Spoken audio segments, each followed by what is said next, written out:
السلام علیکم ورحمۃ اللہ وبرکاتہ۔ بسم اللہ الرحمن الرحیم۔ آپ کا ذکر قرآن پاک میں 86 جگہ آیا ہے۔ حضرت ابراہیم علیہ السلام اللہ کے نبی تھے۔ دنیا میں جب بت پرستی کا زور ہو گیا، لوگ بتوں کو بناتے اور خود ان کی پوجا کرتے۔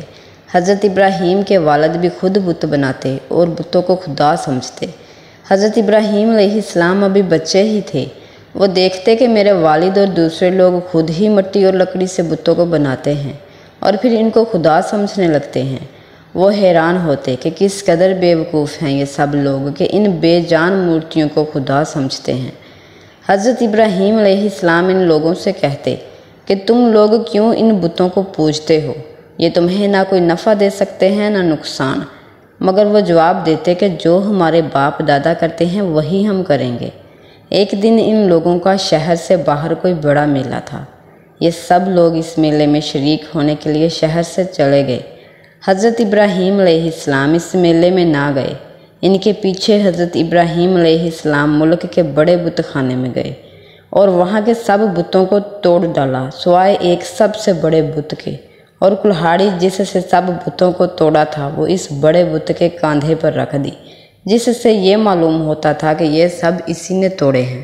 لوگ جب واپس آئے اور انہوں نے بتوں کی یہ درگت دیکھی کہ کسی کا سر نہیں ہے تو کسی کا پیر نہیں، تو بہت غصہ ہوئے کہ یہ حرکت کس نے کی ہے۔ سب نے شبہ حضرت ابراہیم علیہ السلام پر کیا کہ وہ ہی بتوں کو برا کہتے تھے اور میلے میں بھی نہیں گئے تھے۔ آخر ان کو بلا کر پوچھا کہ یہ بت کس نے توڑے ہیں۔ حضرت ابراہیم علیہ السلام نے جواب دیا کہ مجھ سے پوچھنے کی بجائے اپنے خداؤں سے کیوں نہیں پوچھتے جن کی تم عبادت کرتے ہو کہ ان کو کس نے توڑا ہے؟ وہ خود بتا دیں گے۔ ان لوگوں نے جواب دیا کہ آپ کو معلوم ہے کہ یہ بول نہیں سکتے۔ حضرت ابراہیم علیہ السلام نے کہا پھر تم ایسے بیکار خداؤں کی پوجا کیوں کرتے ہو؟ حضرت ابراہیم علیہ السلام نے پھر کہا کہ دیکھو کلہاڑی بڑے بت کے کاندھے پر رکھی ہے، یہ کام اسی کا معلوم ہوتا ہے، اس سے پوچھو۔ یہ لوگ بہت ناراض ہوئے اور ان کے باپ آذر سے شکایت کی کہ تمہارا بیٹا ایسی حرکت کر رہا ہے، اس کو سمجھا لو ورنہ اچھا نہ ہوگا۔ حضرت ابراہیم علیہ السلام نے اپنے باپ کو بھی سمجھایا اور بت پرستی سے منع کیا اور عرض کیا کہ اے باپ، میں ڈرتا ہوں کہ تم پر خدا کا کوئی عذاب نازل نہ ہو۔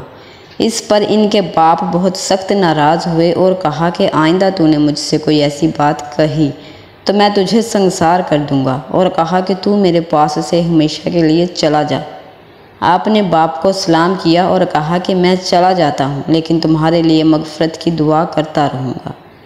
وہاں کے بادشاہ نمرود کو جو بہت ظالم اور بت پرست تھا، ان سب باتوں کا پتہ چلا کہ آذر کا بیٹا ابراہیم لوگوں کو بتوں کی پوجا سے منع کرتا ہے اور خدا کی دعوت دیتا ہے، تو اس نے حضرت ابراہیم علیہ السلام کو اپنے دربار میں بلایا اور آپ سے جھگڑنے لگا۔ حضرت ابراہیم علیہ السلام نے فرمایا کہ میرا خدا تو وہی ہے جو مارتا بھی ہے اور جلاتا بھی ہے۔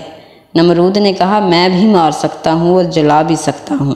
چنانچہ اس نے ایک قیدی کو جس کو سزائے موت کا حکم ہو چکا تھا اسے آزاد کرا دیا اور ایک بے گناہ کو پکڑ کر قتل کرا دیا، اور کہا کہ اب بتاؤ کہ میرے اور تمہارے خدا کے درمیان کیا فرق ہے؟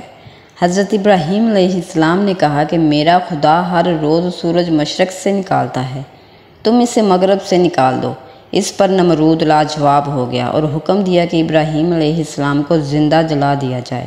چنانچہ بہت سی لکڑیاں اکٹھی کی گئیں اور ان میں آگ لگائی گئی۔ جب آگ بہت بھڑک اٹھی اور اس کے شعلے آسمان کی خبر لانے لگے تو حضرت ابراہیم علیہ السلام کو اس میں پھینک دیا گیا، مگر وہ آگ خدا کے حکم سے ٹھنڈی ہو گئی اور آپ کو اس آگ سے کوئی تکلیف نہیں پہنچی۔ اسی طرح جو لوگ اللہ تعالیٰ کے کہنے پر چلتے ہیں، اللہ پاک ان کو ہر تکلیف سے بچا لیتے ہیں اور ان کے لیے آسانیاں ہی آسانیاں ہو جاتی ہیں، اور جو لوگ اللہ تعالیٰ کا راہ نہیں مانتے ان کے لیے اس دنیا میں مشکل ہی مشکل ہوتی ہے اور مرنے کے بعد تو ہمیشہ جہنم میں رہیں گے۔